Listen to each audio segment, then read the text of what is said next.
do a longer video. I don't think this is going to take the full 10 minutes, but I tend to ramble, so I apologize in advance for that.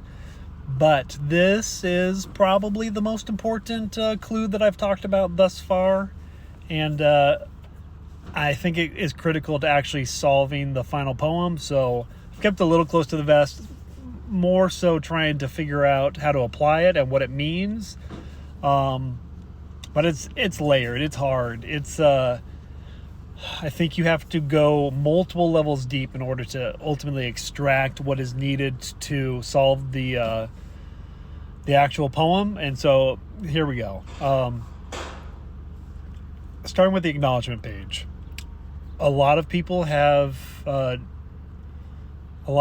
taken the interpretation that you have to start at Forest Fens Rock, because he talks about how one treasure hunt ends and another one begins, and then he talks about how sometimes the best treasures lie in between the lines of an acknowledgement page. I've seen some people say that he's alluding to the Marvin's Rock or the Forest Fen Rock, famous rock, that is where potentially the hunt starts. And so a lot of people looking there, obviously I've spent a tremendous amount of time now looking at not on boots on the ground, but researching and digging into Montana, Wyoming, Washington State, even definitely Arizona, definitely New Mexico, trying to chart the actual places that he references going versus places that he references that he has gone. And then honestly, and a lot of people are going to say that this is like, he said no red herrings, so this isn't going to be true, and you may very well be right. I may very well be wrong about some aspects of this. And first time around when I read it, I didn't dig into the names of these games as much as I have now, but let's just take Days of the Tentacles for starters, which is featured in The Lost Liberators. Here's what I'll say. The plot of that game is essentially that the audience is given, or the game player is given, 3 scenarios of reality. And they have to ascertain through investigation, a lot of the things that we're doing now, research, to determine what is or what is not true. 2 of the 3 narratives are false. And you only win by choosing which one to trust and which one's real.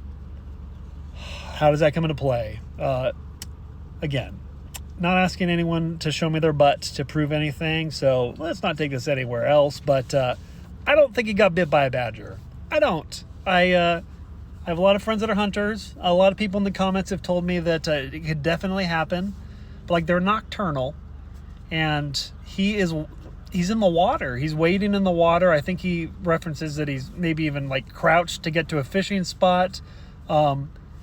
It just seems far-fetched to me that a badger is unprovoked coming out of the brush and attacking someone when there's no mention of their babies around. There's no mention of him rustling somewhere where he didn't belong. Like, it just purely unprovoked attacks him. Seems a little improbable. So that makes me consider, is it true? Is all of the story a fabrication? Is just a part of the story a fabrication? Is none of the story a fabrication? I don't know. Just put a pin in that one. Let's go to Concrete Kiss. I've looked at Google Earth. I 100% believe that there could be a fallen tree, the sanctuary for the raccoon, etc., etc.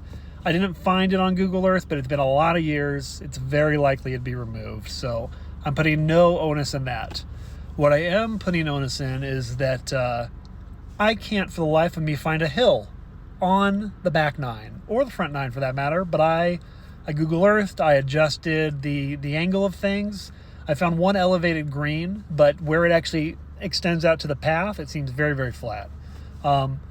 If I'm wrong about that, that would be incredibly helpful information to know, and you only know that if you're from the area or you do boots on the ground. So that's why I think it's better to share, especially early on before, because I don't think I'm close. I think I've learned a lot. I think I know how I need to approach things, but I do not think I'm close. But I think I know a lot. And that's a weird experience because I've been boots on the ground 5 times.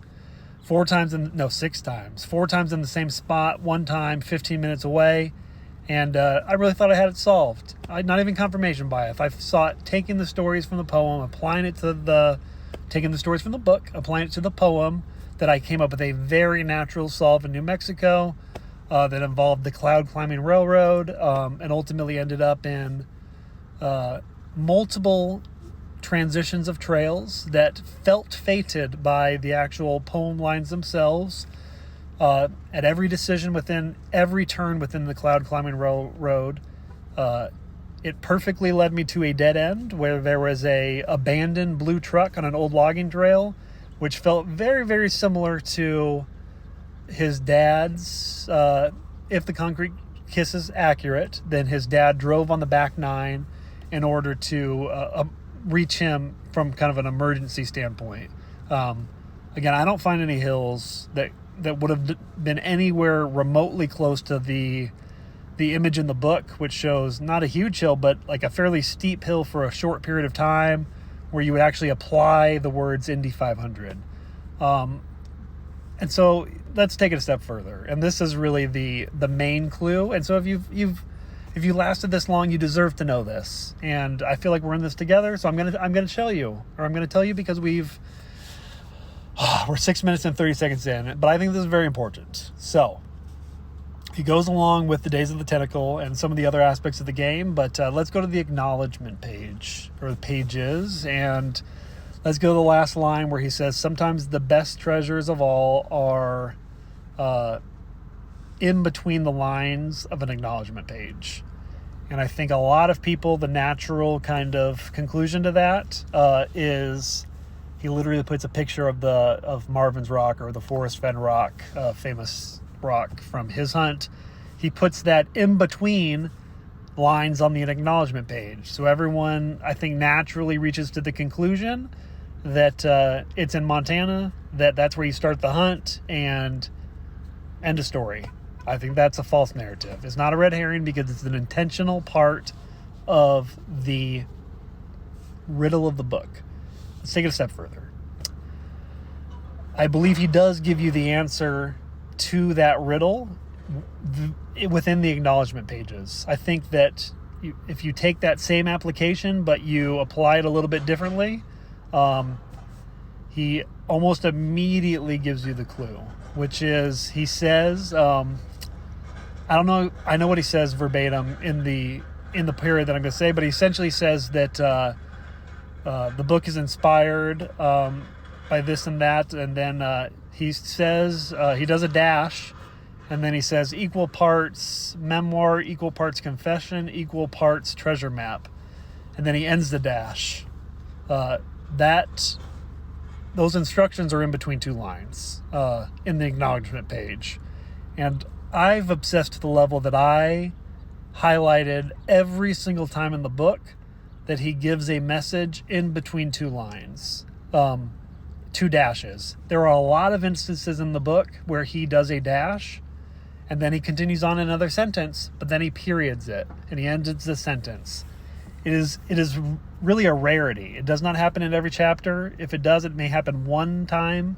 I think maybe at most 2, but it's not his literary style, is what I'm going to say, to do that. To have a thought, separate it by a dash, put in that thought, put in another dash, and then continue the sentence. So let's take that a step further. The contents page is not listed in the contents, so that comes out.